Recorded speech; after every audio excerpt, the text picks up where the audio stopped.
Mispaienses e afins, boa noite. Alegria muito grande por retornarmos para mais um semestre. E eu quero saudar tanto os nossos professores, corpo docente, quanto os nossos alunos e aqueles que nos prestigiam nessa atividade de abertura de mais um semestre letivo. Quero agradecer a Deus por sua disposição e compreensão, porque temos aprendido no processo a ter paciência para nos adaptarmos à medida em que somos exigidos, à medida em que novas orientações são dadas.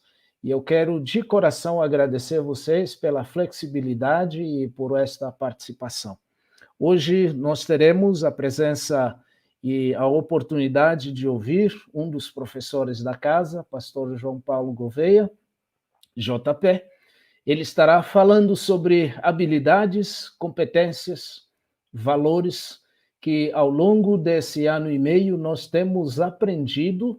Talvez já soubéssemos alguma coisa antes, mas naturalmente nada estaria na mente do maior otimista de que nós nos sairíamos como nós temos aprendido durante esse período. Nós vamos orar nesse momento para darmos abertura desse trabalho. Teremos um tempo de musicalidade, nós vamos cantar, vamos louvar ao Senhor, ou pelo menos acompanhar o momento de louvor que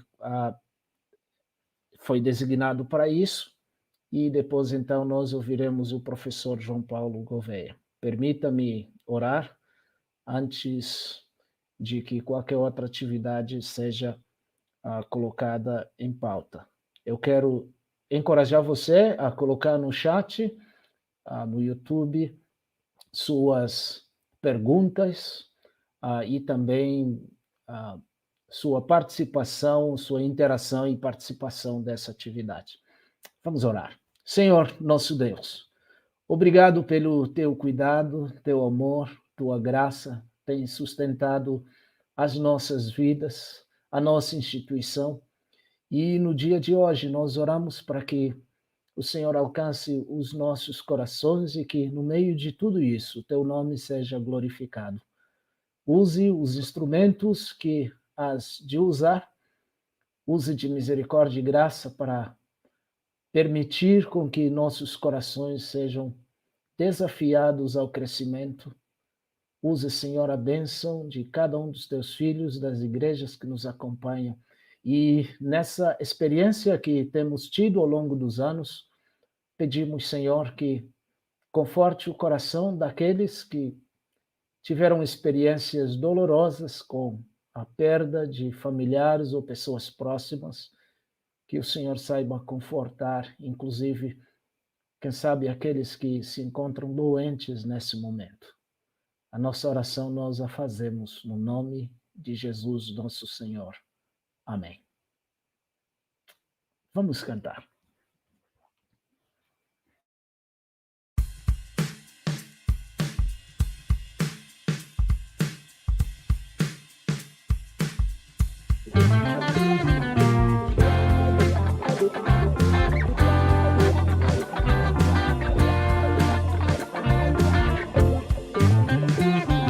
Somos convidados para adorar ao único e verdadeiro Deus.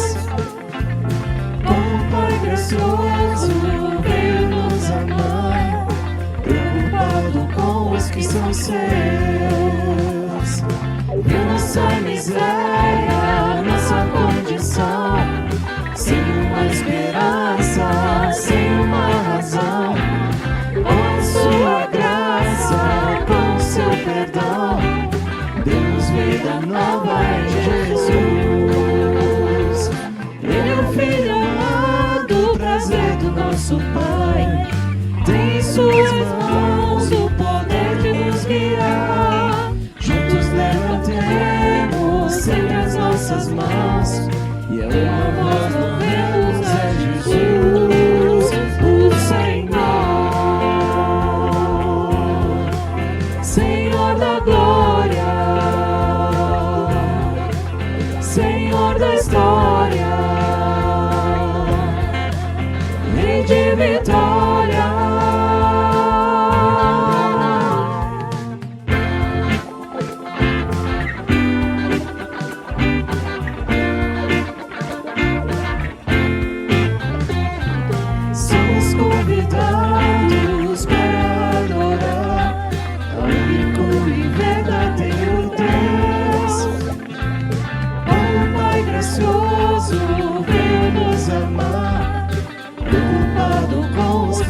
céus. Viu nossa miséria nessa condição, sem uma esperança, sem uma razão. Com a sua graça, com o seu perdão, deu-nos vida nova em Jesus. Ele é o Filho amado, prazer do nosso Pai. Tem em suas mãos o poder de nos guiar. Juntos levantaremos sempre as nossas mãos e a uma voz louvemos a Jesus, o Senhor. Senhor da glória, Senhor da história, Rei de vitória.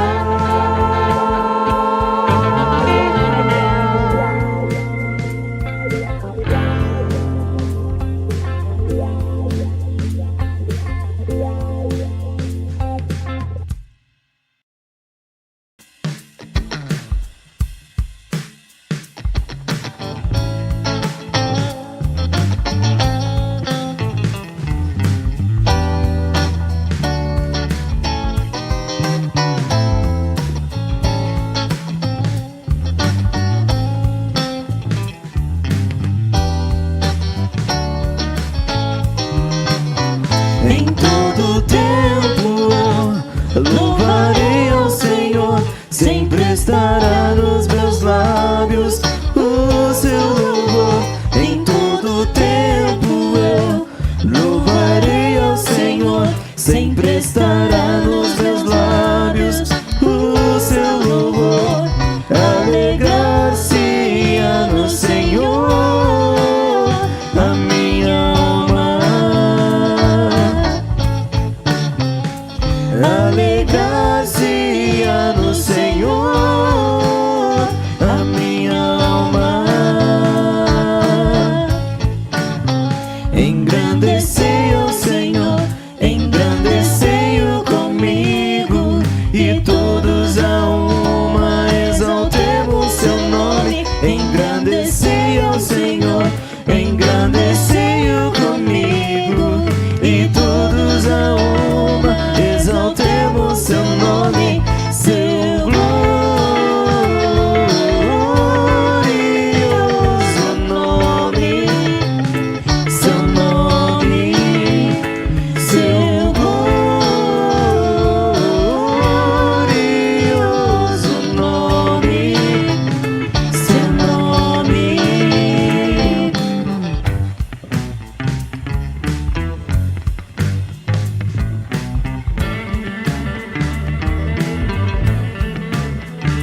novo, cantai ao Senhor. Todas as terras, cantai ao Senhor.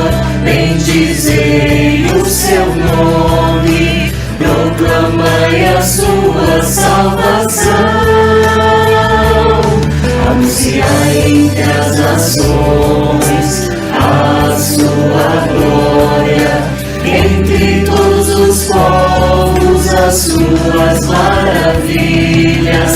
Porque grande é o Senhor, muito digno de ser louvado, mais temível do que falsos deuses.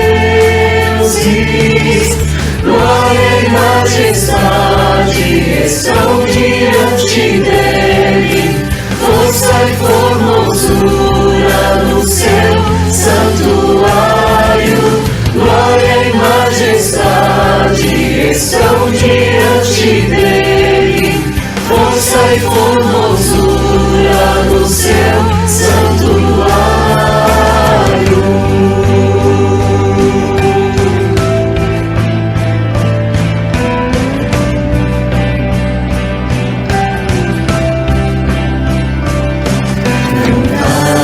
Senhor, um cântico novo, cantai ao Senhor.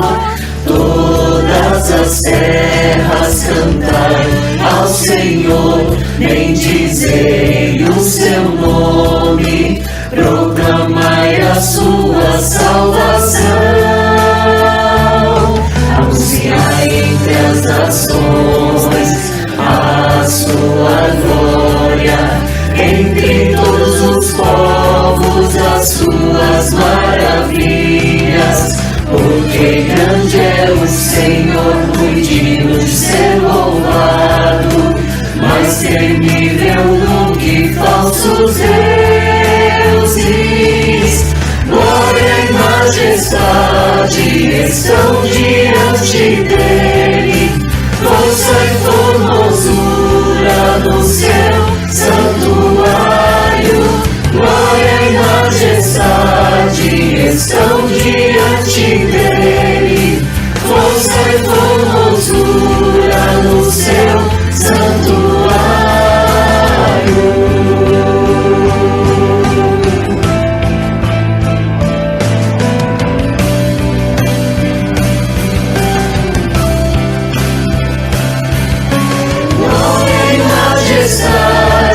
Estão diante dele, força e formosura no seu santuário.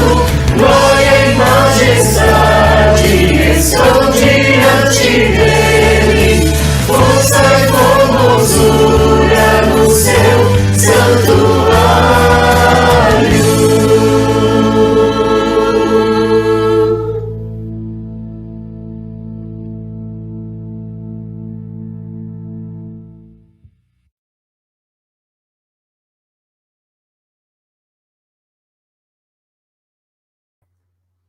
Que tinha que abrir o microfone, né?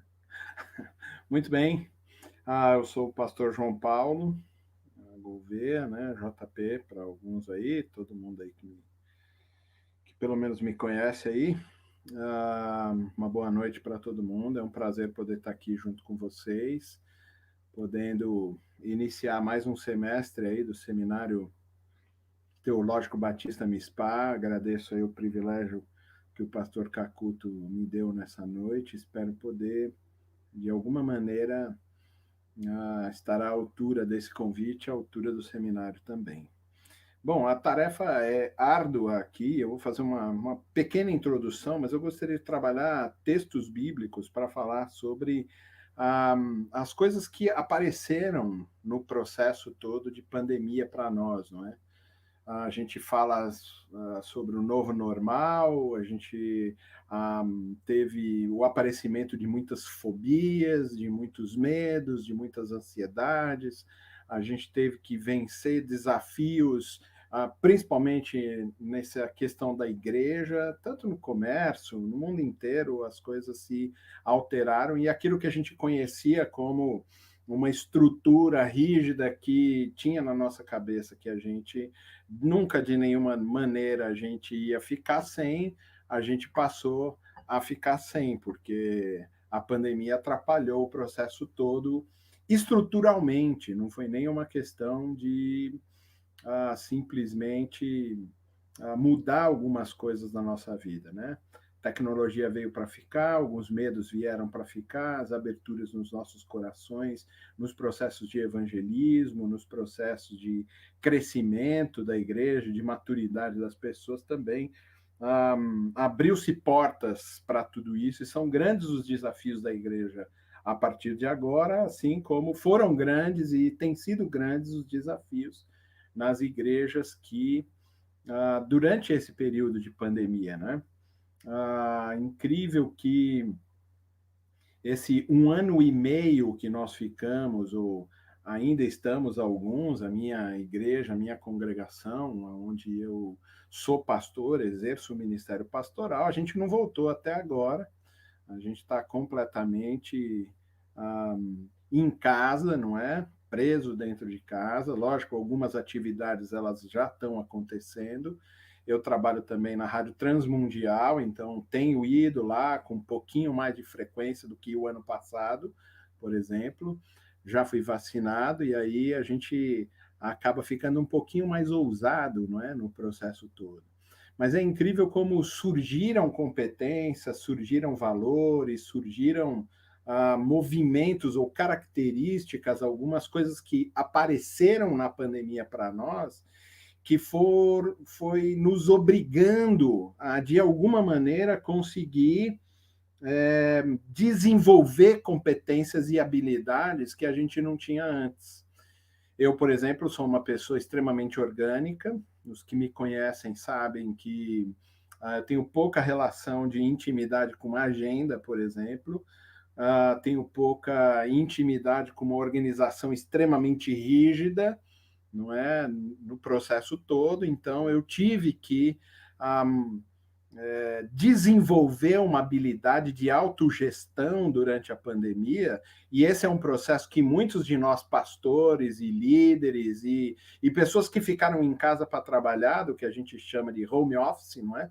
Que virou moda, todo mundo falar sobre isso, ficar em casa. Antes era privilégio de alguns, que podiam ficar em casa e trabalhar de casa, mas agora parece assim que deu uma generalizada, e algumas empresas aproveitaram também esse processo para não permitir que alguns funcionários até voltassem para casa. Eu não sei se é o seu caso, que está me assistindo agora, mas alguns nem vão voltar mais, não é, para a empresa. Eles entregaram andares inteiros de empresa, desativaram, porque colocaram todo mundo dentro de casa.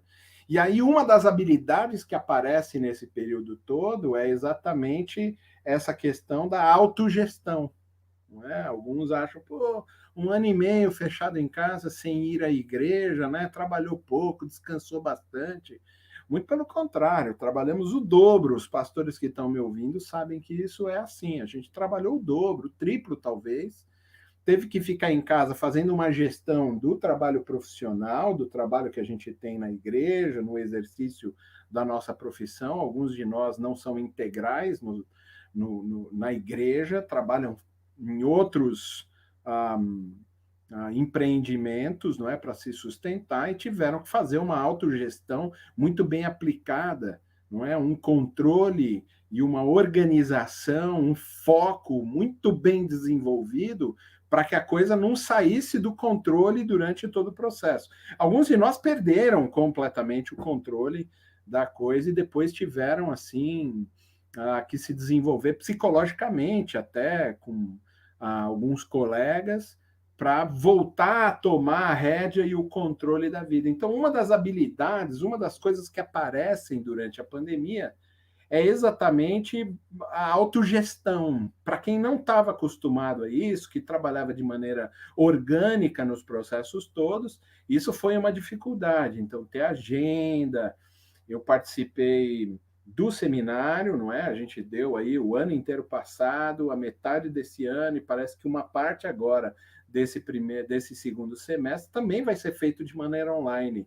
aulas para a igreja de estudo bíblico, reuniões do conselho, reuniões administrativas, no trabalho que eu tenho lá com a rádio, por exemplo, se você tem outros trabalhos, você teve que fazer um trabalho de gestão muito bem aplicado, foco teve que ser muito mais atento. Muitos dos quartos da nossa casa que estavam lá vazios, que eram quartos de guarda-treco, sei lá, qualquer coisa, viraram escritórios, viraram estúdios. A gente comprou luminárias, a gente comprou celulares melhores, computadores melhores, para que essa movimentação também aparecesse, mas a gente teve que trabalhar com foco, teve que trabalhar com a organização do tempo, organização do espaço, organização da própria vida, para que a gente não perdesse o rumo daquilo que a gente está fazendo. Muitos de nós, assim como eu, ajuda a esposa em casa, em algumas áreas, não são todas as áreas que eu consigo auxiliar minha esposa, até porque ela é muito melhor do que eu, na grande maioria dos afazeres da vida, de modo geral. Mas eu passei a cozinhar mais, por exemplo, para, né, desafogar. É uma coisa que eu gosto de fazer, mas eu tive que fazer. Em alguns momentos eu não podia, a gente entrava em sintonia para reorganizar todo o processo. Mas essa autogestão da vida, ela teve que ser muito mais aguçada nesse período. O que a gente vai levar para depois disso tudo, né? Quando a coisa toda acabar, essa autogestão que foi aprendida durante 1 ano e meio de reclusão, a gente também vai levar para a igreja, e isso é importante que a gente faça na administração da nossa vida como um todo. Você vai perceber que, nesse período, por ter obrigatoriamente que aprender esse valor, aprender essa competência de autogestão, você passou a fazer mais coisas do que você fazia anteriormente. Até porque você entendeu que a disciplina, como já diria o poeta, não é? Disciplina é liberdade, né? A gente entendeu que se a gente conseguisse encaixar no tempo, na organização, no planejamento do dia, direitinho, contando minutos e segundos do processo todo nosso de vida, a gente consegue fazer muito mais coisas do que a gente conseguia fazer quando era orgânico, né? Nesse período todo, a gente teve que assumir mais responsabilidades dentro de casa, fora de casa, né? Fora de casa no sentido de ligar mais para as pessoas, ter mais atenção com algumas pessoas que eram da igreja, não é? Que requerem um pouquinho mais de auxílio, um pouquinho mais de atenção, e a gente teve que fazer isso de maneira mais aguçada, o que a gente fazia no domingo, dava atenção no domingo, uma vez ou outra ali durante a semana, a gente passou a fazer 2, 3 vezes por semana, contactar essas pessoas, porque a gente sabia que elas sofreriam mais do que as outras pessoas de nossas igrejas. Então, uma das competências que apareceram durante a pandemia, e que vai ser importante que a gente leve, não é, no processo todo da igreja e da vida como um todo, é a autogestão. Se você não aprendeu, porque o nosso aprendizado foi a fórceps, não é, nesse período, se você não aprendeu, dificilmente a gente vai conseguir aprender quando a gente voltar da pandemia, né? Quando a vida voltar ao normal, porque ela vai voltar ao normal. Esse negócio de novo normal é uma questão assim difícil de você entender, porque a vida ela é sempre nesse processo cíclico de mudança. O novo normal acontece de momento a momento, já diria o nosso amigo Heráclito, não é? Com a possibilidade do devir, não é? Que ele desenvolve na sua filosofia, ele já dizia, ninguém nada no mesmo rio 2 vezes, não é? Porque tudo é novo em todos os instantes, tudo se reformula, não é? As ondas do mar, elas não são as mesmas, não tem a mesma intensidade, o mesmo volume, não tem a mesma intensidade de vento, não é? Nada dessas coisas. Então, a vida também é. O que a gente está vivendo agora, mesmo que você assista esse vídeo amanhã, dessa aula que a gente está gravando aqui, você já não vai viver o mesmo instante que você está vivendo agora. As coisas passam, as coisas se renovam, sempre foi assim, e mesmo que a gente queira filosofar e dizer que a volta, a gente vai ter que se adaptar a um novo normal, a gente sempre teve que se adaptar minuto a minuto, hora a hora, segundo a segundo, porque tudo muda, né, nos processos todos da vida. E a gente vai tendo que fazer uma gestão de todos esses aspectos da nossa vida. Ninguém é igual hoje ao que era ontem, né? A gente passou por processos que nos levaram a um patamar e uma maturidade diferente daquela que tínhamos ontem. As conversas, os vídeos que fizemos, os livros que lemos, eles foram alterando a nossa vida de maneira geral. Então, esse negócio de, vamos viver agora um novo normal, não, a gente vai viver a vida normal, não é? A vida como a gente sempre viveu. Então, no momento que teve lá o problema da pandemia, que se fecharam as portas no ano passado, em março do ano passado, se eu não me engano, a gente começou a se adaptar, não é, a uma coisa que chamava atenção, mas as mudanças elas existem. É que elas não chamam tanto a nossa atenção como foi quebrar a rotina diária para viver essa coisa que a gente viveu agora. Mas assim como a pandemia mudou, não é, os processos da nossa vida, muda-se todos os processos em todos os instantes da nossa história. E incrível que algumas dessas competências, assim como a autogestão, que a gente teve que aprender a fórceps durante esse 1 ano e meio de pandemia, a gente teve que aprender a se autogerir, a gente teve que aprender a colocar as coisas dentro de um planejamento, dentro de uma organização, e assumir responsabilidades maiores ou diferentes daquelas que a gente tinha assumido anteriormente. Isso a pandemia trouxe para nós e trouxe mais algumas competências, algumas habilidades, algumas coisas que forjam e formam o nosso caráter de forma geral, como a resiliência. O que a gente viu é um processo de resiliência muito grande diante das perdas, diante das dificuldades. A gente aprendeu de alguma maneira, mesmo que em graus diferentes com as pessoas, a gente aprendeu a ser um pouco mais tolerante, a gente aprendeu a controlar o estresse. Alguns de nós não conseguem realmente controlar o estresse, tiveram que partir para tratamentos psiquiátricos, não é, medicamentosos, farmacológicos, porque não conseguiu fazer um controle desse processo. Mas a gente, de alguma maneira, a gente foi aprendendo no processo a desenvolver, não é, uma tolerância maior. Isso a gente chama de resiliência emocional, de que a gente foi aprendendo com as dificuldades. Hoje eu vi não sei se foi na hora do almoço ou de manhã, às 8 no jornal, eu vi lá, foram 900, média de mortes, 960 mortes. E a gente, uau, pô, que maravilha, chegamos a menos do que 1.000. Eu me lembro que no auge da pandemia, o ano passado, quando a gente chegou a 1.000 e pouco, alguma coisa assim, ou a 900 ou 700, sei lá, eu chorava todos os dias e falava, meu Deus, como pode isso? Quando a Itália chegou a ter 1.000 e tantas mortes, quando os Estados Unidos chegaram a 3.500, 4.000 mortes, eu chorava e falava, Deus, onde que isso vai parar? E a gente foi, de alguma maneira, tolerando esses processos todos, porque automaticamente é natural de todos os seres humanos que a gente se adapte a essas dificuldades.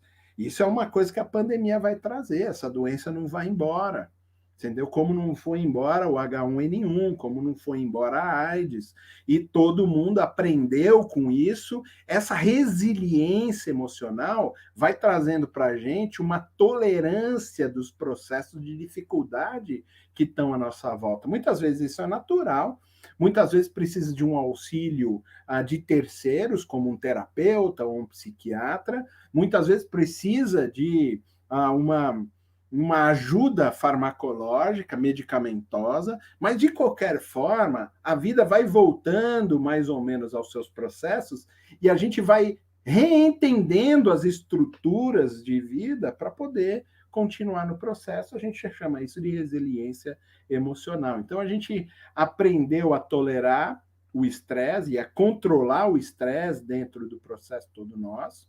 A gente era meio estressado antes, vamos passar álcool na mão, vamos limpar a sacola, jogar álcool no saquinho do pão Puma, né? E o pão Puma derretia, melava de azul, toda a casa pingar no chão. Hoje a gente já fala assim, peraí, não precisa tanto assim, né?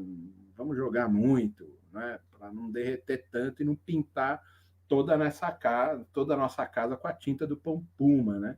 A gente jogava no leite, né? Na caixinha do leite, a caixinha do leite amolecia, estragava o leite dentro, porque a gente besuntava aquilo de álcool. Aí a gente foi aprendendo com isso, tolerando os processos um pouco mais. Começamos a sair um pouquinho mais de casa. Alguns nunca deixaram de sair de casa, né? Alguns nunca nem usaram máscara, não sabem nem como é que funciona o negócio da máscara. Mas a gente foi ficando mais tolerante, controlando esse estresse e rearrumando o processo da nossa vida. Essa resiliência, a gente também aprendeu a fórceps aí dentro, né? A gente começou a trabalhar com as frustrações, porque a gente falou, não, isso aqui vai... Né? Isso aqui é uma gripezinha, né, que virou uma pneumonia aguda e que matou muita gente, não é? A gente achava que tomar um pouquinho de cloroquina com ivermectina, com não sei o que lá, ia curar todo mundo, mas a coisa só realmente está começando a ter controle quando chegou a vacina, 1 ano e meio depois, né? Então, esse processo da frustração, a gente achava, não, isso aqui a gente vai conseguir controlar. E não conseguiu controlar, fugiu completamente do processo todo e a gente se frustrou. Isso muitas vezes acontece na nossa vida, né? A gente, lá na comunidade onde eu pastoreio, a Igreja Batista Chácara Flora, a gente fez reuniões para voltar umas 2 ou 3 vezes, né? E assim, agora a gente vai voltar. Aí, novo pico, morreu 2.000. Aí, gente, vamos ficar em casa. Né? Não vamos voltar nada. Não, vamos alugar um lugar, agora sim, a gente vai e tal. E morreu 3.000, né, gente. Vamos ficar em casa. E a gente foi se frustrando também e tendo que lidar e tolerar essas frustrações que não eram tão agudas antes da pandemia. A gente lidava com as frustrações, mas a gente ia meio que a gente ia lidando mais ou menos, deixando a coisa um pouquinho na reclusão, mas de qualquer forma, a gente, com a pandemia, a gente teve que aprender a controlar o estresse, a gente teve que tolerar ele e reequilibrar os processos para controlar o estresse e a frustração, que é um negócio que apareceu para nós. Muitos de nós perdeu parentes queridos, parentes amados, que vão vai deixar uma lacuna na vida para o resto, né, da nossa história como seres viventes. E a gente teve que lidar com a frustração de Deus não ouvir a nossa oração, não é? De ter que lidar com o consolo depois da perda tão aguda e tão difícil que a gente teve, da frustração de não poder fazer velório, não é? Muitos de nós passou por isso. E a força, a gente teve que aprender a controlar isso e falar assim, bom, pelo menos a pessoa está descansando, ou pelo menos Deus poupou a família. Eu conheço família que perdeu pai, mãe e 2 irmãos. Sim, uma batalha assim, 10 dias, morreu todo mundo, né? A pessoa ficou sozinha. E não pôde ir no velório, não pôde se despedir, não pôde fazer enterro, não pôde estar perto porque também estava doente. E teve que controlar, a gente atender a pessoa um pouquinho mais de perto para poder, de alguma maneira, ajudar a pessoa a controlar a frustração. E muitas vezes essa frustração ela se coloca como decepção, não é?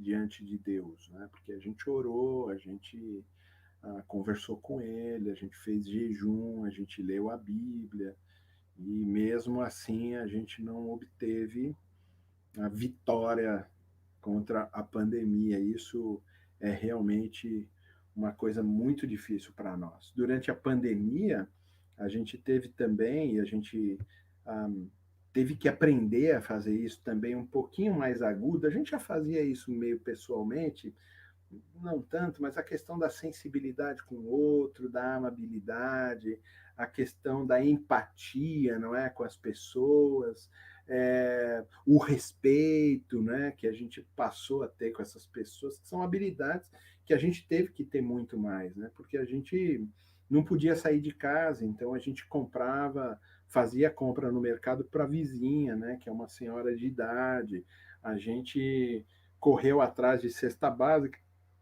para alguns irmãos que perderam o trabalho, alguns irmãos que ah, alguns irmãos que perderam o emprego ou perderam o trabalho e começaram a passar necessidade, a gente começou a sentir essa dor.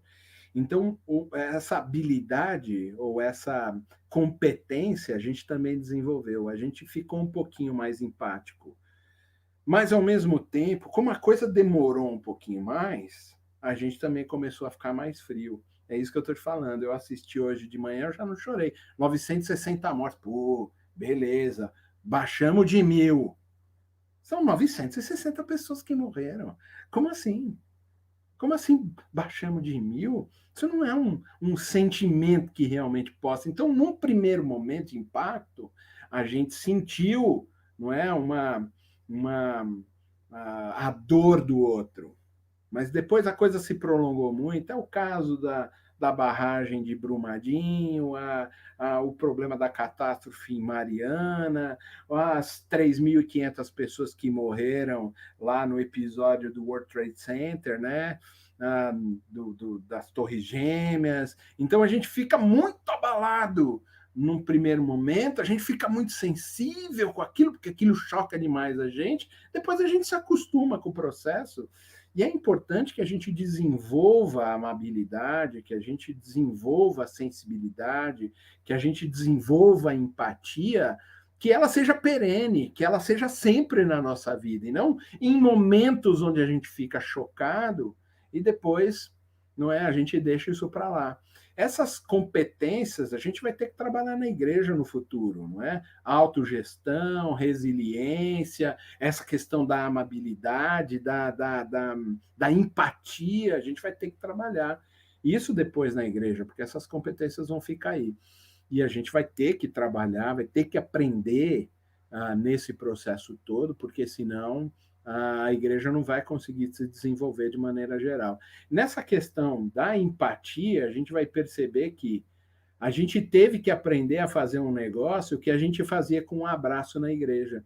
A gente chegava na igreja, tinha lá a pessoa que estava na recepção, então ela já recebia, oh, que bom que você está aqui, aí já dava um abraço, a pessoa se sentia acolhida, se sentia amada, pertencente, a gente dava para ela, né, uma sacolinha com caneta, com o presente diário, com um bloquinho para fazer anotação, e a pessoa saía com aquele presentinho. Então a gente era amável, a gente engajava as pessoas, né? A gente fazia com que as pessoas se sentissem bem. Com a pandemia não dá para abraçar, não dá para entregar saquinho, não deu para fazer mais nada disso. E a gente teve que desenvolver um engajamento que vinha por vias tecnológicas, seja por telefone, seja por WhatsApp, seja mandando um vídeo, seja fazendo uma live, seja como for. A gente teve que reaprender a engajar as pessoas, não é? A trabalhar com as iniciativas para fazer com que as pessoas se entusiasmassem a estar perto. Muitas das igrejas lutaram para voltar rapidinho, porque não conseguiram fazer um engajamento com as pessoas, porque a gente tem muita gente de idade que não está afeita às tecnologias, e aí teve muito problema, as pessoas começaram a desaparecer do nosso ambiente, porque a gente não conseguia engajá-las dentro do processo, e a gente achou maneiras de engajar. essas pessoas. A gente foi se adaptando e criando uma competência de engajamento para colocar essas pessoas dentro de um barco que poderia afundar com todo mundo ou poderia velejar pacificamente, não é, no meio da tormenta, todo mundo junto. Isso é importante que a gente veja que a gente teve que lutar, não é, para engajar as pessoas. As igrejas voltaram desesperadamente, até porque, como elas perderam o engajamento das pessoas num primeiro momento, ou porque a coisa se prolongou demais, a arrecadação caiu na igreja, as pessoas não tinham mais o que fazer, porque você não tem muito mais o que fazer. Se a pessoa não conhece de tecnologia, você não tem o que usar, né, o trabalho da pessoa para que ela se sinta pertencente, que se sinta engajada num projeto de evangelismo, porque a coisa se reduziu a uma pessoa, né? Eu aqui com a minha câmera, com a minha luminária, colocando e despejando conteúdo na internet. A gente precisou, não é, de maneira geral, porque como o cristianismo ele é uma religião, ela é uma ação coletiva, é uma ação de rebanho, não existe o cristão ermitão no alto da montanha, não existe o camarada barbudo, apesar do bigode bonito do Tiago, que cantou aí pra gente, o Tiago Melo, né, o bigode assim todo, el bigodão assim do Tiago, né, bonito, estiloso, não se faz cristianismo ilhado no alto da montanha, não é? Ilhado dentro do mosteiro. O cristianismo, ele é uma religião de rebanho, ela é uma identidade de rebanho, ela é uma fé que se pratica no rebanho. Ou seja, precisa fazer um engajamento muito forte para que todos sintam-se pertencentes ao projeto. Como é que a gente fazia isso de maneira presencial? Pô, cada um na sua competência, arruma a cadeira, limpa a cadeira, move o coisa para lá, liga o retroprojetor, né? A gente ia desenvolvendo aí, né, uma função para cada um se sentir pertencente. De repente acabou, era o pastor sozinho dentro do quarto dele, lá do escritório dele, falando para um computador e ponto. Como engajar as pessoas. E a gente teve que aprender a fazer isso, não é? Então, por exemplo, as reuniões nossas, os cultos nossos dominicais, eles são feitos por várias pessoas. Então, não importa se está afinado, se sabe tocar bem o violão ou não. O que importa é que as pessoas estão juntas, estão dentro, não é? Então, a gente achou esse aplicativo que a gente está usando aqui, o StreamYard, ele é exatamente esse negócio, entre as pessoas aqui dentro dessa sala, que vão participar do culto, e são várias as pessoas, a gente não quer saber se canta bem, se canta mal, se toca afinado, se não toca, se o violão tá ruim, se tocou no tempo ou não, se não tocou com nada, se cantou, né, fazendo, estalando os dedos, né? E a gente foi engajando as pessoas, colocando as pessoas para dentro, fazendo com que aquilo acontecesse. A gente desenvolveu o Ministério de Mulheres, por exemplo, não é? E começou a fazer as reuniões periódicas de X em X dias junto com as mulheres. Trouxe todo mundo, ligava para elas, põe todo mundo dentro do barco. No Dia das Mães, entrega para todas as mães. Dia das Mulheres, entrega um presente. Faz uma correria. Teve um dos sábados, eu não lembro se foi Dia das Mães ou Dia das Mulheres, alguma coisa que fez um evento especial para as mulheres. Eu saí de manhãzinha da minha casa, né, tipo, sei lá, 8 horas da manhã, para auxiliar as mulheres da igreja a entregar um presente legal, com uma frase legal, para bater uma foto com elas, com as mães, não é? Então a gente saiu atrás delas, fui chegar às 10, 11 horas da noite na minha casa. Porque a gente precisava engajar as pessoas. E depois, como foi gostoso no domingo, quando essas pessoas entraram e no chat lá do YouTube da igreja eles colocaram: poxa, como foi bom receber. A gente pôde pôr as fotos, né? A gente aprendeu a colocar no rodapé aqui, né? Assim como está meu nome aqui, a gente aprendeu a colocar todas as mensagens que são mandadas no YouTube, as perguntas, bom dia, igreja, a gente foi colocando tudo isso para que as pessoas sintam-se engajadas. No final de cada celebração, o Júlio, que é quem está fazendo todas as partes tecnológicas aqui para hoje, é quem faz lá, olha aí como ele coloca, boa noite, a paz do Senhor, tá vendo? José Carlos Santos, muito bom, tá aí com a gente, todo mundo. As pessoas ficam esperando lá no final para ver a sua mensagem. Olha aí o Clebão, né? Ele coloca, Senhor, conosco, graça e paz, pronto. Todo mundo vai colocando as mensagens e fica olhando. Minha filha, a Alice, ela tem 15 anos, ela é a primeira a entrar, quando o Júlio já coloca lá no YouTube, ela é a primeira a colocar bom dia igreja, né? E tem assim uma concorrência, tem alguns que ficam lá, né, querendo colocar a primeira mensagem, porque vai sair lá em primeiro negócio. Então, a gente foi criando mecanismos de engajamento no processo todo, com homens, com adolescentes, né, para colocar todo mundo dentro do mesmo barco e a gente não perder, que o rebanho não se dispersasse. Que esse era um dos receios que eu tinha logo no começo. E orando com a igreja, eu falei, eu tenho muito receio do rebanho se dispersar. E o rebanho não se dispersou, mas a gente teve que desdobrar para trabalhar o engajamento das pessoas, para que elas continuassem pertencentes. Apesar de saber que muitos dos membros da minha igreja estão ouvindo e assistindo o YouTube de várias igrejas, porque agora a gente aprendeu que a gente pode acordar às 9:30 da manhã, 10 horas, meio-dia, assistir o culto depois, né? A gente pode assistir depois do almoço, né? A gente pode assistir outro pastor, outros pastores que estão caminhando por aí. É assim que funciona, você entendeu? Isso também não pode ser um elemento de causar algum tipo de estresse, algum tipo de desânimo entre os pastores ou entre as lideranças. Mas o que a gente precisa fazer é continuar aprendendo e utilizando ferramentas que possam fazer com que exista um engajamento muito forte, que a gente tem aprendido também à força durante a pandemia. São competências que apareceram. E outra coisa que apareceu durante a pandemia, que foi uma certa fobia, umas patologias do novo, né? Porque como a coisa ficou muito incerta, porque a gente teve que reaprender o processo da igreja, a relação com os irmãos, a gente teve que reaprender muita coisa, a gente ficou com muito medo do novo, do que viria, né? De como seriam os processos daqui para frente, porque era uma coisa muito escancarada. Como eu disse no começo, o novo sempre apareceu, porque a vida fica se refazendo o tempo todo, a gente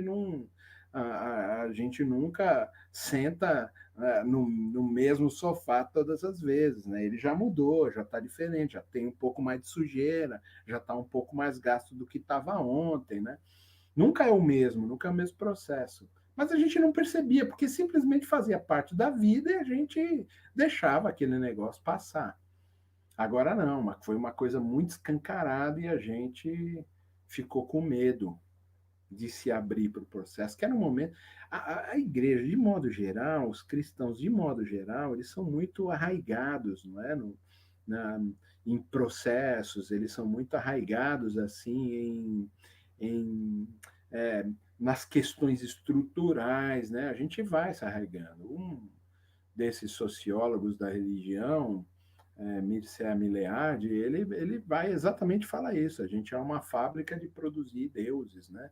Mas, pior do que isso, a gente começa uma religião ou começa uma nova ideologia, um processo com um profeta, ou um feiticeiro, ou alguma coisa nesse sentido, um oráculo, né, que aparece lá, e ele tem uma relação com o divino, tem uma relação com o luminoso, não é? Tem uma relação com a divindade muito plena, e depois a gente quer reproduzir aquela primeira relação, aquele primeiro contato que a gente teve, e vai instituindo processos para que aquela primeira relação aconteça. No cristianismo a gente chama, a gente tem que voltar para o primeiro amor, não é? O profeta já chama isso, eles já estão chamando. O importante é voltar para o primeiro amor, quer dizer, aquela primeira relação que a gente tem. O judaísmo completamente focado na relação de Moisés, não é? Com a sarça ardente, a relação com Deus, então está todo mundo meio preso nesse processo, com os pais, né, do judaísmo de forma geral, e a gente sempre tentando refazer os processos dos pais da igreja, né, desses primeiros apóstolos. A gente sempre está tentando, a gente tem assim uma invejinha, né, de Atos capítulo 2, pô, vamos refazer a igreja de Atos 2, pô, que legal, uma coisa meio hippie, meio zen, né, de todo mundo vende o que tem, então a gente quer ficar reproduzindo esse processo todo, rapaz, agora não vai ter jeito, a gente não vai ter como fugir do funk gospel, né, a gente vai ter rock and roll, a gente vai ter pagode, né, a gente vai ter um monte de movimentos que agora fazem parte desse multi-universo, né, desse universo multifacetado que a vida pós-moderna produz para a gente. E a gente vai ter que se adaptar a isso e vai ter que renovar a igreja. A gente fica muito preso no passado, nas estruturas todas, e a gente fica com muito medo de se abrir com o novo. Por quê? Porque as coisas mais velhas, elas trazem para a gente uma segurança, trazem para a gente uma paz, uma tranquilidade, um conforto que a gente gosta de ter. É um controle, né, que a gente gosta de ter na vida. Por isso que a gente não joga aquela blusinha velha. Se você está na sua casa agora e se desse para eu ver você, eu tenho certeza que você está com essa blusinha velha, não é? Com uma pantufa grande ou com uma meia, daquela meia velha que todo mundo já falou para você jogar fora, e você está aí, alguns estão aí já no cobertor, assim, aquele cobertor velhinho gostoso que a gente põe, né, meu? Né, que já está até meio assim sujo de gordura, né, que a gente limpa a gordurinha da pipoca, né, mas é nesse processo todo a gente vai se arraigando a essas coisas velhas. Quando meu pai faleceu, para jogar coisa velha, minha avó faleceu, então, pelo amor de Deus, que a gente jogou de coisa velha, porque a gente vai se apegando a isso e a gente não fica mais aberto ao novo. Queridos, o que a gente precisa aprender, principalmente pastores, nós pastores, né, que exercemos algum tipo de autoridade, poder, se a gente pudesse chamar assim na igreja, algum tipo de controle, algum tipo de conforto que a experiência e os anos vão dando para a gente precisa entender uma coisa: o novo sempre vem. O novo sempre virá. E a igreja precisa do novo, precisa da juventude. Os pastores precisam entender que vão passar, e a igreja precisa aprender que precisa do novo e precisa respeitar também os antigos. Precisa que exista um equilíbrio entre os antigos e os novos, e que essas transições do antigo para o novo, ela vai acontecer em todos os momentos. Os pastores, muitos, e aí porque também a falta de fidelidade da igreja e dos pastores também provoca isso. Os pastores têm medo do novo, até porque eles já se arraigaram no processo e vai chegar uma molecada nova na igreja, pô, eu vou ser demitido. Eu conheço pastores que não tiram férias, porque tem medo de sair quando voltar ter outra pessoa no lugar. Não colocam seminaristas, o que é prudente, né? Para pregar, né? Mas não colocam seminaristas ou outras pessoas para pregarem enquanto eles estão em viagem ou qualquer coisa assim, se for o caso, colocam sempre os caras meio ruins. Porque se colocar um cara bom para pregar e a igreja gostar, é capaz de ele perder o emprego. Então, a gente não está aberto para o novo. Tirando essas brincadeiras, essas falas todas, a gente não está aberto para o novo e a gente tem aprendido com a pandemia essa outra competência que é ficar aberto para o novo. A gente tinha muita dificuldade, as igrejas, não, esse negócio de gravar culto, de ter site, de redes sociais. Pronto. Chegou a pandemia. Teve todo mundo que abrir as portas para as redes sociais. Igreja que não tem um site, ou um blog, ou Facebook, ou Instagram, ou qualquer coisa desse jeito. Cadê? Você entendeu? Cadê as pessoas nisso? editoras que estavam resistentes a esse processo estão no Facebook, estão fazendo coisas para vender na Amazon, não é? Las Americanas. Você vê que todo mundo criou uma competência que é perder o medo do novo e se abrir para o novo. O que talvez também seja uma vantagem quando as coisas voltarem presencialmente, de que a gente vai poder se abrir mais para o novo. Não é? Igrejas que apareceram durante a pandemia que são completamente virtuais. Igrejas que apareceram virtualmente já estão presencialmente porque não tiveram medo do novo, se abriram para entender as tecnologias, a falar as linguagens das tecnologias, as linguagens de quem está plugado nesse mundo, e a gente vai ter que trazer isso para dentro da igreja, de não arraigar mais. Uma das questões que me chama muita atenção é que a igreja se reunia numa escola. E, puxa, como é bom que isso aconteça. Umas coisas que eu sempre falo para a comunidade que eu pastoreio. Pô, que bom que a gente se reúne na escola, porque a gente não tem templo, né? E eu tive muitas pessoas que foram na igreja, era na quadra da escola, as pessoas falaram, não parece igreja, né? E não ficaram. Pessoas que já me conheciam há anos, né? Mas como não tem cara de igreja, porque não tem 4 paredes do templo, não tem lá uma cruz no fundo, né? Não tem, né, uma estrutura de igreja, as pessoas acham que isso não é igreja. E eu gosto que seja dessa maneira até, porque a gente fica muito arraigado e se fecha para o novo, vai se fechando cada vez mais. Eu conheci uma igreja aqui em São Paulo que ela é toda underground, né? Então, pô, tinha uns caras de alargador na orelha, todo tatuado, uns piercing no nariz, cheio de orelha, né? Uns tatu na sobrancelha, assim, cara tudo underground, skatista, surfista, tudo tal. E eles, pô, aqui é mão barato, porque a gente é tudo despojado, a gente vive o verdadeiro cristianismo. Um dia entrou um cara que entrou errado na igreja, de terno e gravata, com a biblinha assim, debaixo do braço. Pô, os caras iam lá, o religioso, meu. Quer dizer, novos hábitos com velhos hábitos, né? Passou a julgar. Então, uma igreja alternativa, uma igreja que, de maneira, uma pseudo abertura, não é? Uma pseudo nova visão, mas com os velhos hábitos de sempre, de julgar as pessoas, né? Se as pessoas entrarem na igreja mais tradicional e ela tiver piercing no nariz, um monte assim, um alargador na orelha desse tamanho, um cabelo comprido, o pastor já vai ficar meio olhando lá, vai até fazer apelo aquele dia e vai olhar, né? Vai cutucar o cara do lado, cutuca ele aí para ele aceitar Jesus, né? Porque a gente está muito arraigado nos processos. E a gente vai ter que trabalhar, quando a igreja voltar, essa abertura para o novo, porque a gente ganhou o espaço para o novo durante a pandemia. Porque como a gente estava muito fechado para os processos tecnológicos, para os processos todos da igreja, a gente, com a pandemia, passou de verdade, a se abrir para o novo um pouquinho mais, e é bom que durante o retorno presencial a gente volte a esses processos. O problema é que todos esses processos de gestão, de engajamento, de amabilidade, de abertura para o novo, da resiliência emocional, tudo isso que a gente conversou até agora, em alguns casos específicos, e não é a grande maioria das pessoas, trouxe uma grande frustração, e a gente teve que reaprender a trabalhar com as crises de modo geral, né?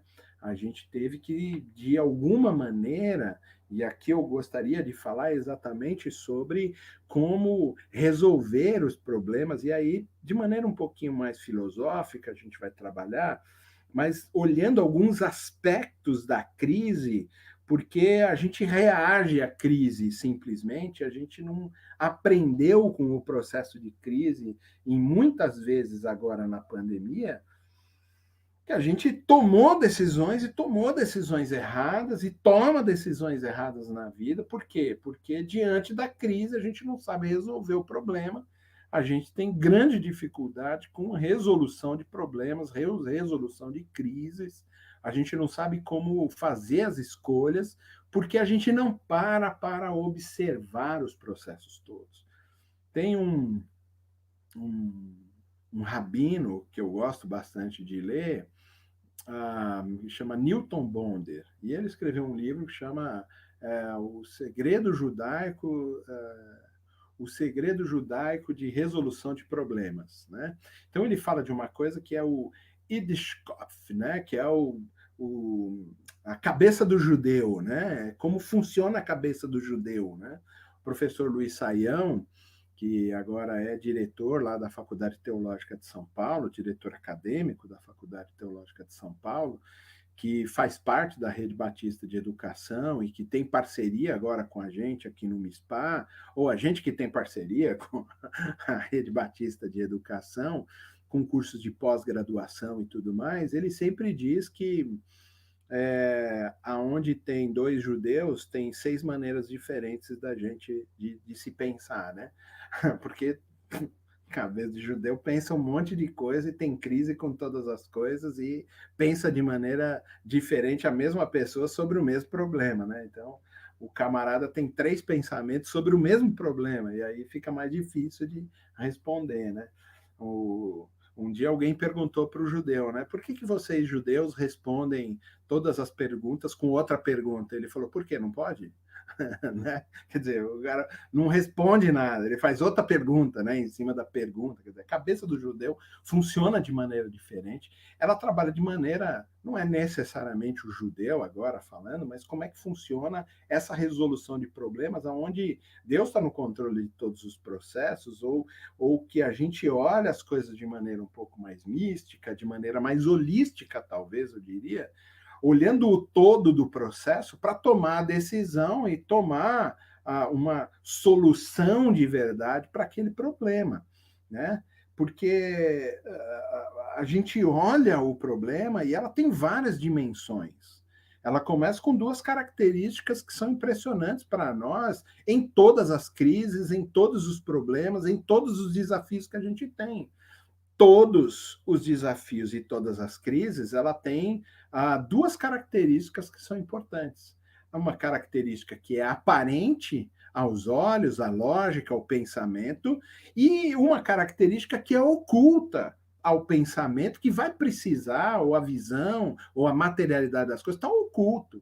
E a gente vai precisar de algum tipo de percepção, de pensamento em cima das crises, ou de observação das crises que aparecem para nós, e a pandemia nos forçou a olhar, acalmar o coração, controlar o estresse, controlar as frustrações e ser mais perceptivo às crises de maneira holística, porque a gente precisou tomar decisões e resoluções não só focados na aparência do problema, mas olhando também o que estava oculto do problema. Muitas vezes a gente fica imerso no problema e a gente precisa de um guindaste que alce a gente a uma altura suficiente que a gente veja todo o labirinto que a gente está colocado. As pessoas dizem, quando você faz escotismo, né, os bombeiros, quando vão falar sobre sobrevivência na selva, a primeira coisa que você tem que fazer é escolher uma árvore bem alta, a árvore mais alta que você encontrar, subir até o topo para poder olhar toda a floresta por cima, para você saber, bom, eu vou seguir, vou na direção daquela montanha, puxa, ali, olha, tem um lugar que... E aí você consegue ver de maneira mais geral e definir os caminhos que você vai traçar. Você sabe a posição do Sol. Então você precisa sair do que é aparente para olhar de maneira, né, geral, olhar também o que está oculto na crise que você está passando, para que você possa, de alguma maneira, encontrar a solução adequada para cada momento de crise e de problema que você vem passando. Conta-se então a história de que um jovem foi até a feira e comprou 6 maçãs. Quando ele chegou em casa, a sacola só tinha 2 maçãs. Óbvio, pergunta para todos nós. Quantas maçãs ele perdeu? Preste atenção em uma coisa só. Eu posso dar uma resposta simplista, ou eu posso encontrar uma resposta simples que vem a partir de uma dedução, de uma observação, de um questionamento que vai me levar a várias ramificações dessa resposta. O problema é quando a gente entra na crise e a gente resolve tomar uma decisão simplista. E talvez minha decisão simplista nessa pergunta é: ele perdeu 4. Não é? Mas aí você diria assim: não, ele perdeu 3. Por quê? Porque uma ele comeu no caminho. Pô, é uma outra resposta. Ele perdeu somente 2. Por quê? Porque ele teve um desconto de 50% na compra das outras maçãs. Então ele comprou, né, essas 4, 2 ele não pagou por ela, então ele não perdeu. Né? Olha aí outra resposta que a gente tem. Você diria, mas de maneira geral, quando a gente já olha o problema, a nossa primeira tendência é dar uma resposta simplista. Ele perdeu 4. A resposta simplista é essa. Mas espera aí, ele perdeu mesmo? Será que ele não foi roubado? Não é? Ele comeu uma, então ele só perdeu 3, porque ele chegou com 2, comeu uma, 3 caíram pelo caminho. Quer dizer, as perguntas, os questionamentos, as observações, os detalhes do problema, se a gente simplesmente olhar a aparência e já dar uma resposta simplista para ela, a gente não vai conseguir chegar a uma resolução de verdade. Então é importante que a gente olhe, e aí já estão me pressionando aqui para partir para o fechamento, mas eu vou pedir ainda mais uns 15 minutos, irmãos, para que vocês entendam todo o processo que a gente está falando. Não posso, eu tenho que olhar os problemas e entender que ele tem movimentos aparentes e movimentos ocultos, ou características aparentes e características ocultas.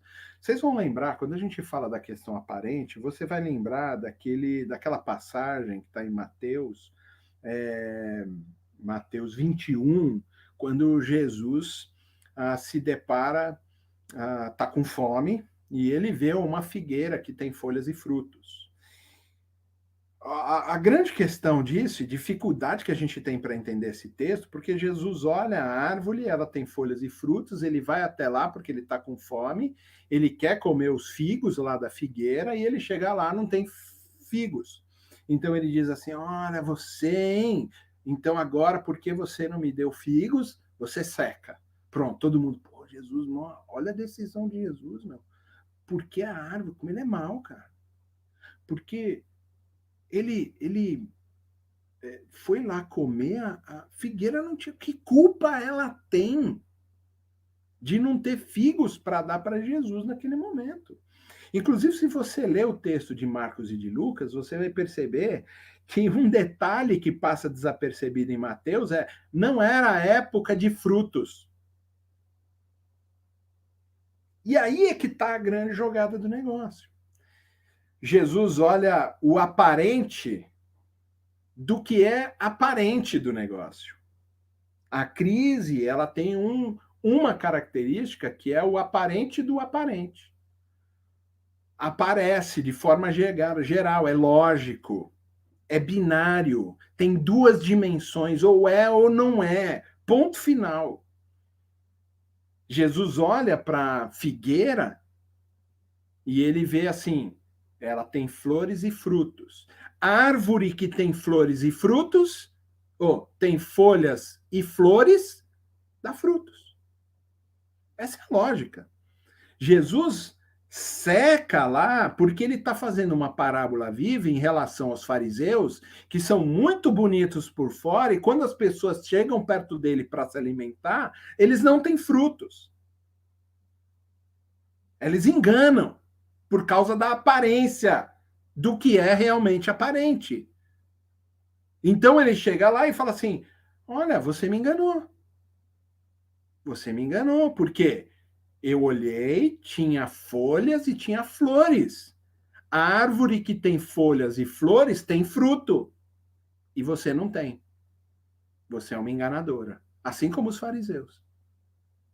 Quando a gente olha a crise, a gente vê só o aparente do aparente, a gente é enganado por ela, é enganado pelos sentidos. A gente sente o cheiro e fala, é café. E aí não era. A gente sente o cheiro e fala camomila, e era erva doce. Né? A gente sente o cheiro e fala, é alho, e não era um alho poró. Não é não, um alho é esse de dente. Não é? A gente sente o cheiro de alguma coisa, é isso. E as nossas percepções, por causa do que é aparente, elas se perdem nesse processo todo. Para quem assistiu Matrix, não é um prato cheio sobre o aparente do aparente. Quando a gente olha a crise, se a gente ficar de olhos focados num movimento bidimensional apenas, binário, para os mais nerds, né, programadores, a gente vai se perder aí, porque a vida não é binária. E aí eu olho a crise, falo, isso é isso, aquilo é aquilo, ponto final. E não existem outras dimensões, não existem outras respostas, não existem questionamentos, está fechado dentro do processo, eu vou tomar uma resolução que realmente não é uma resolução adequada. Por quê? Porque existe o oculto do aparente. Quando Jesus olha a árvore,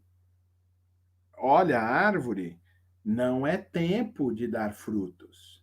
Ele precisa contextualizar. Ele precisa olhar as outras árvores. E aqui eu não estou dizendo que Jesus errou, não, porque ele usa esse momento como uma parábola viva para mostrar para os discípulos e para os fariseus que mostrar que tem espiritualidade e não dá fruto não é espiritualidade. Mas quando Jesus olha isso, ele precisa contextualizar. Ele olha uma árvore toda florida e cheia de folhas, mas ele vê todas as outras árvores em volta sem folhas, porque não é tempo de dar fruto. As folhas caíram, nós estamos no outono. É o outono. As folhas caem no outono, né? Caem. Mas quando a gente está preso no aparente do aparente, a gente é enganado por ela. E a gente precisa, para tomar uma resolução correta diante da crise, prestar atenção no que não está aparente, mas no que está oculto diante daquilo que aparece e que salta aos nossos olhos durante a crise. Eu olho uma grande onda que está me cercando, e eu olho o tamanho daquela onda, e o volume daquela onda, e o tamanho e a força que ela está vindo sobre mim, morri. Vou morrer afogado. Aí você simplesmente se deixa levar pela onda, você teve uma resposta simplista diante daquele problema, e você podia dizer, bom, mas e se eu cair no chão e esperar que ela, como um tubo, passe por cima? Ela vai me rolar um pouco, mas eu não vou pegar, né? Uma resposta simples diante da mesma crise. Não simplista, morri, porque ela é muito maior do que eu, ela vai me destruir. Não, e se eu me jogar? Para quem já surfou, ou para quem viu o Ítalo Ferreira ser campeão, para ele passar da arrebentação quando as ondas vinham grandes, se ele pegar a prancha, botar na frente para se proteger, a onda vai arrebentar, ele vai quebrar todas as pranchas. Então o que eles fazem? Vão até um pouquinho mais na ponta da prancha, mergulha ela, porque aí eles passam por baixo da arrebentação, saem do outro lado e continuam remando para chegar no lugar mais de calmaria. Ele não deu uma resposta simplista, mas foi uma resposta simples diante do problema da quebra, do movimento das ondas se quebrando sobre ele. A onda é grande igual, só que ele não enfrenta ela, ele tem uma visão, porque está oculto. Se eu mergulhar, se eu olhar, vou perceber que ela tem uma brecha para que eu entre numa calmaria e saia do outro lado da arrebentação para continuar remando depois. Então, diante da crise que a gente tem o movimento da aparente, que é o aparente do aparente, que é o óbvio, o ululante. A onda é muito grande, a árvore que tem folhas e flores, tem fruto, não é? Vou morrer diante da onda, ponto. E a gente não consegue observar o contexto todo para conseguir, de alguma maneira, achar caminhos que a gente vá desenvolver e trazer uma resolução adequada para esse processo todo. A gente tem a questão do oculto, e aí eu vou usar um outro texto, mais 5 minutos, pastor Cacuto, que está me chamando aqui, JP, pelo amor de Deus. Que é a questão do oculto. A gente vai pensar lá em Êxodo, no capítulo 13 e 14, o povo fugindo do Egito, o faraó libertou o povo porque teve um problema lá com os primogênitos. E eles vão indo, e quando eles chegam na frente do mar, eles olham o mar imenso. Eles não sabem nadar. Eles olham para trás, vem o exército egípcio para pegar eles. E aí eles olham, veem duas possibilidades: se jogar no mar e morrer afogado, ou ficar esperando o exército vir, enfrentá-los e morrer na espada deles, porque eles não são guerreiros. E eles vão morrer porque os egípcios estão cheios de ódios contra eles, cheio de ódio contra eles.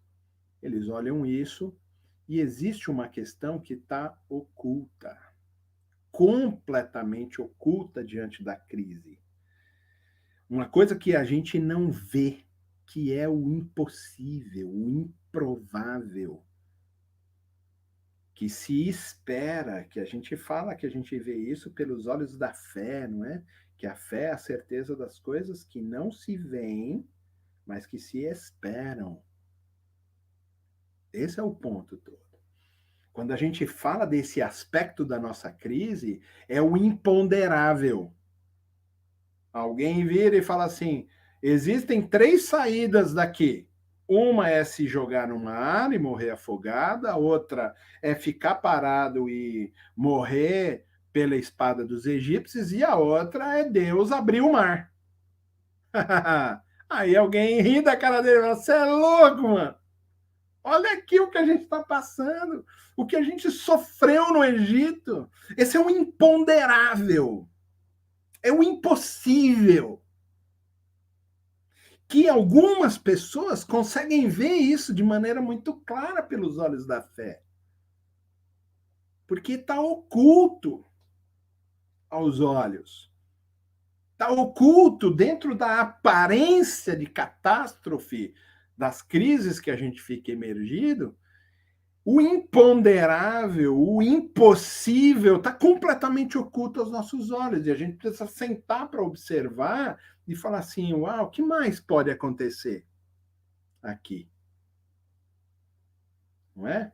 É aquela vez que você está lá falando, puxa, como é que eu vou comprar leite para as crianças? E aí você está lá todo preocupado, aí você tem lá um relance de alguma coisa, você entra na sua conta e depositaram R$50 de oferta para você. Ou sei lá de onde apareceu aquilo. Simplesmente caiu na sua conta.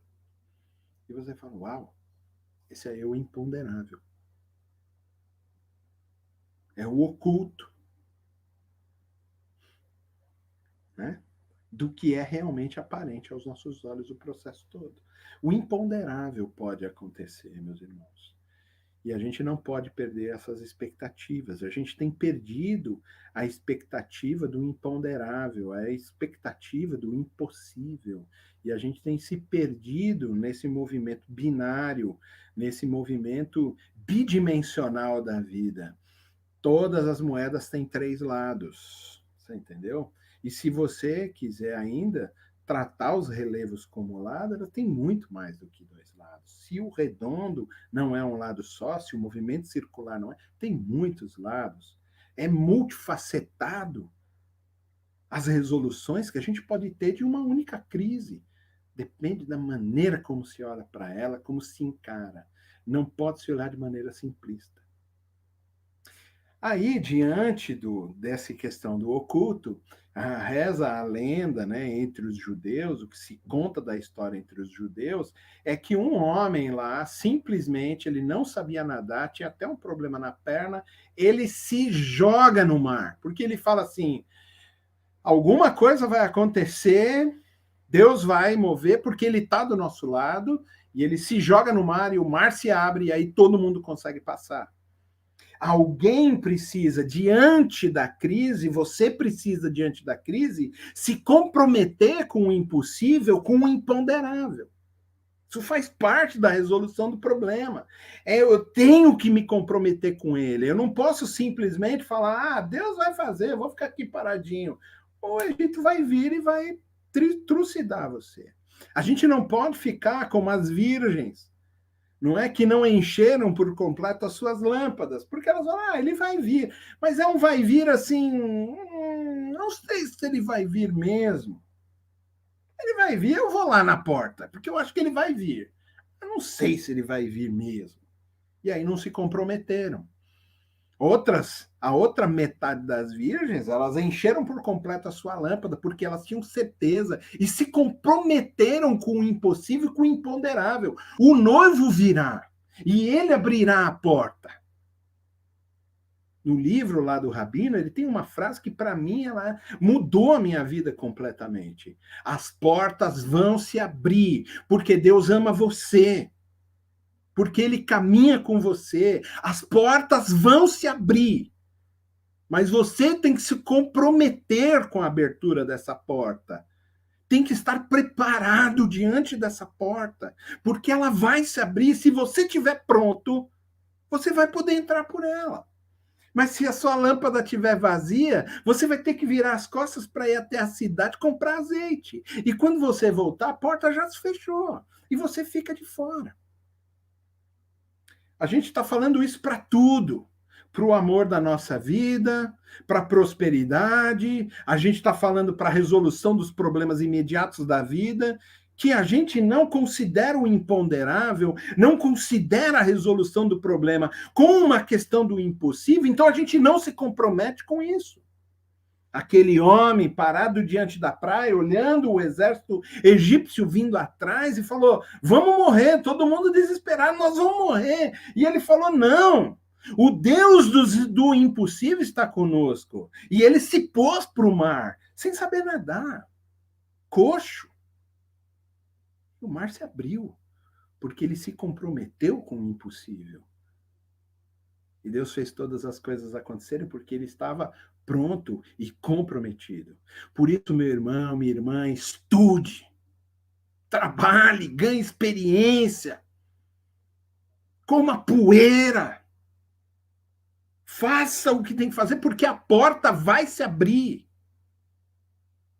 E você precisa estar pronto, você precisa estar pronta, porque a porta vai se abrir. E você precisa estar pronto para entrar nela.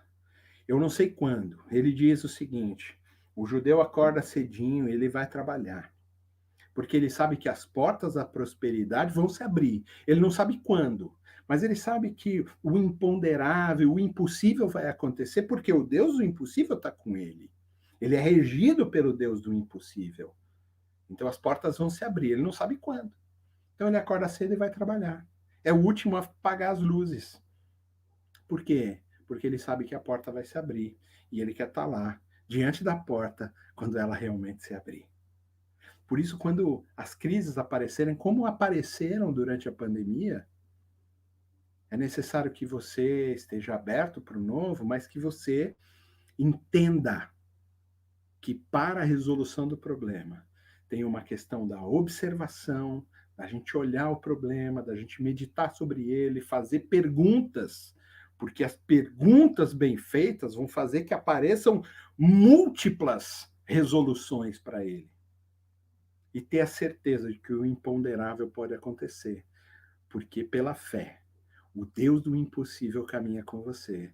As portas vão se abrir, mas é para quem está comprometido e pronto para que todas as coisas realmente aconteçam. Espero ter ajudado você com essa aula hoje e que você seja abençoado por Deus. Esteja preparado, porque a porta vai se abrir para você também.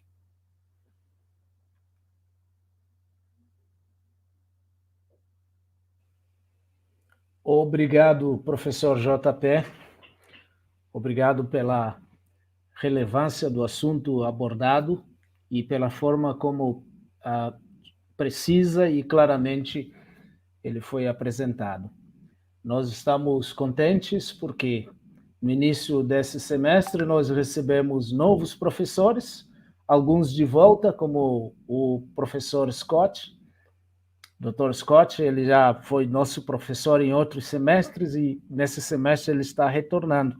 Mas também recebemos o Dr. Andy, que é da mesma missão que o pastor Scott, e ambos estarão lecionando esse semestre no nosso seminário. Nós estamos desejando com isso boas-vindas a esses dois professores, amigos nossos. Temos aprendido a caminharmos juntos e eu espero que eles vão dar um pouco da sua contribuição e experiência que têm acumulado ao longo dos anos.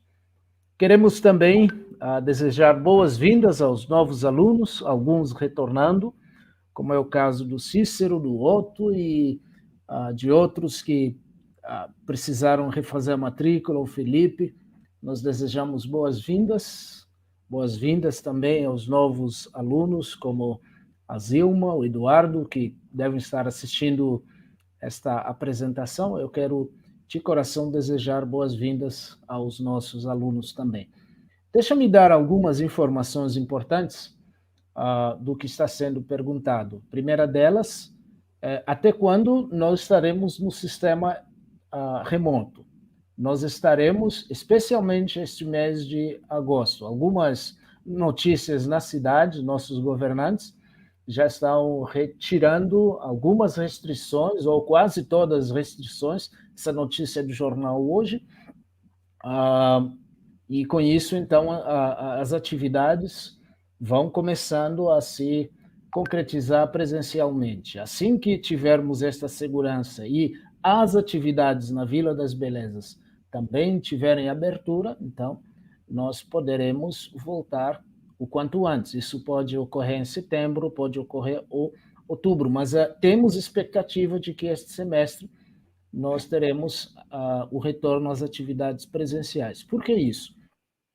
Porque nós temos percebido algumas dificuldades por parte dos alunos para acompanharem aulas à distância, e nós queremos contribuir o máximo para que essas dificuldades realmente sejam restritas e reduzidas ao mínimo possível.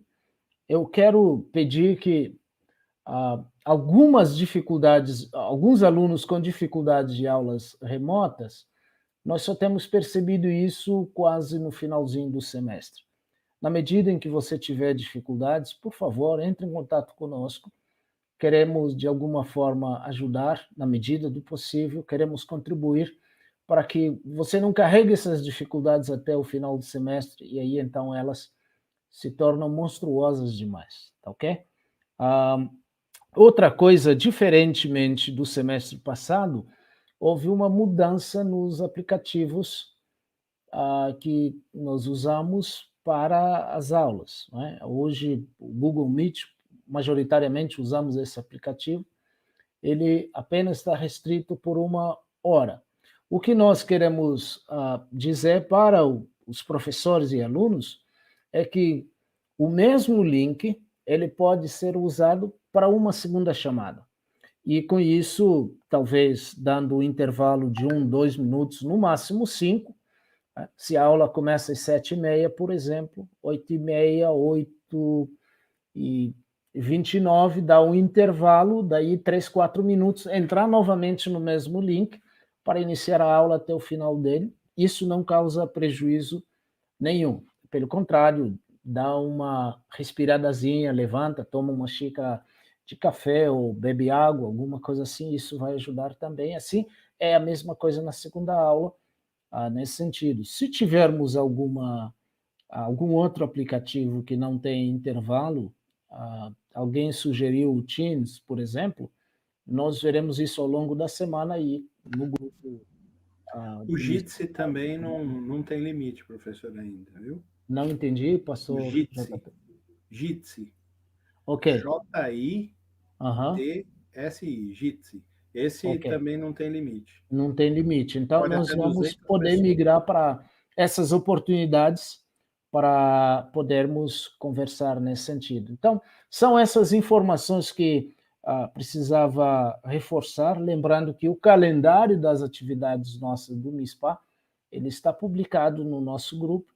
Se você não recebeu, a gente replica novamente, que aí você consegue acompanhar o andamento das atividades, como é que nós vamos nos comportar em dias de feriados, como é que a gente vai trabalhar quando houver alguma outra atividade assim, está tudo previsto no nosso calendário e você vai poder devidamente acompanhar, ok?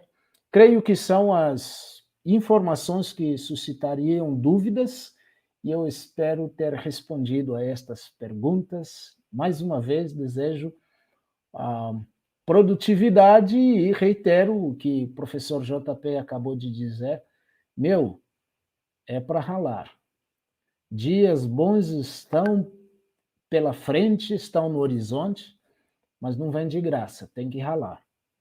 Algumas noites em claro para terminar trabalhos, isso é normal para todo o processo acadêmico, ok? Passamos por tudo isso e não faz muito tempo que abandonamos essa cadeira de aluno aí. Aliás, ainda estamos, né? Deus abençoe você, uma boa noite.